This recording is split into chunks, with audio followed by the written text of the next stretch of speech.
आदाब, नमस्कार। मैं अजहर शमीम और आप देख रहे हैं देश दुनिया।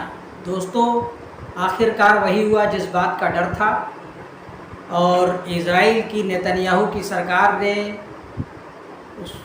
उसकी फ़ौज आईडीएफ ने मिस्र के और गाज़ा के बॉर्डर पर सिसिली और इटली से शुरू हुए ग्रेटा थनबर्ग, जो एक मशहूर इन्वायरमेंट एक्टिविस्ट है, उसके नेतृत्व में उसके 10-11 साथियों के साथ जो एक मैडलिन नाम के जहाज़ से फ्रीडम फ्लोटिला अभियान के तहत गाज़ा वासियों को राहत पहुंचाने का अभियान शुरू हुआ था। और वो लोग इज़राइल की तानाशाह सरकार से परेशान, भुखमरी का शिकार गाज़ा वासियों को राहत पहुंचाना चाहते थे और राहत सामग्री लेकर जा रहे थे। उनको रास्ते में ही घेर लिया गया। 5 इजरायली बोटों ने भोर में 3 बजे घेराबंदी करके मैडलिन नामक जहाज़ को रोक लिया और कुछ वाइट सब्सटेंस फेंका, जो एक केमिकल जिसकी वजह से उसके चालकों को परेशानी हुई, आंखों में जलन होने लगी। और उसके बाद इन लोगों से जबरन आत्मसमर्पण कराकर इज़राइल की जो फ़ौज है आईडीएफ, इनको लेकर इज़राइल ले जा रही है।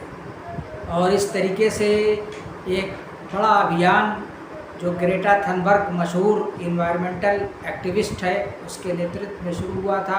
और उसने एक वादा किया था कि हम ईद तक गाज़ा वासियों तक राहत सामग्री पहुंचा कर रहेंगे। और वो जो एक फ्रीडम फ्लोटिला के तहत एक जहाज़ लेकर निकली थी, उसमें कुछ ज़रूरी खाने पीने का सामान, सहायता सामग्री, दवाएं, सैनिटरी पैड, नैपकिन वगैरह थी।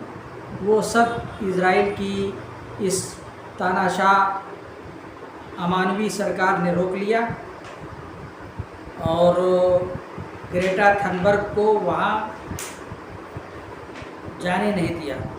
अब तक दोस्तों, नेतन्याहू की सनक ने और इसकी इस शैतानी बर्बर सरकार ने अपने अभियान में हमास के नाम पर 55,000 से ज़्यादा फ़लस्तीनियों का नरसंहार किया है, खुला जेनोसाइड कर रही है, जिसको लोग लाइव देख रहे हैं।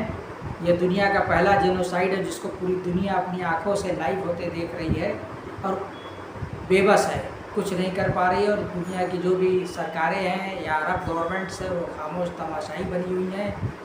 अमेरिका, इंग्लैंड तो सहायता कर रहे हैं और अरब खामोश बैठे हुए हैं।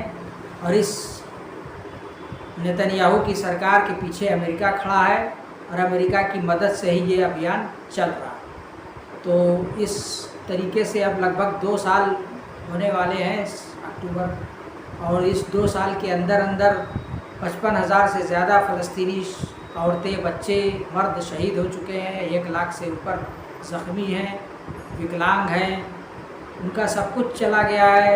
न उनके पास खाने का ठिकाना है, न रहने को घर है। पूरा गाज़ा एक मलबे का ढेर हो गया है और ये जंग अभी भी जारी है। तो दुनिया को सोचना चाहिए कि ये हमास के कितने लोग मारे गए। हमास को तो कोई ख़ास नुकसान नहीं पहुंचा। हमास अभी जस का तस बना हुआ है, भले ही उसके चंद गिने चुने कमांडर मारे गए हों, लेकिन हमास अभी एक्शन में है। और हमास के नाम पर ह्यूमन शील्ड का बहाना बनाकर इजराइल लगातार हमला कर रहा है। यहाँ तक कि अब तो उसने यूएन के सहायता अभियान को रोक दिया है और ख़ुद इजराइल और अमेरिका की एक संस्था के तहत सहायता सामग्री दुनिया के दबाव में आकर बांटा जा रहा है। लेकिन उसमें भी जब भीड़ ज़्यादा हो जा रही है या जो लोग भूखे प्यासे खाने पानी की मदद में वहाँ पहुँच रहे हैं, तो उनको गोलियों से भुना जा रहा है और उनको अन्न की जगह गोली और मौत मिल रही है। दोस्तों, आपकी क्या राय है?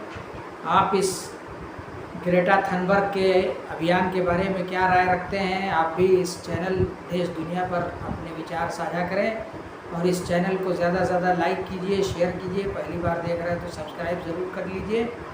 और अगर आप फेसबुक पर हमें देख रहे हैं तो हमारी प्रोफाइल अजहर शमीम को फॉलो करें।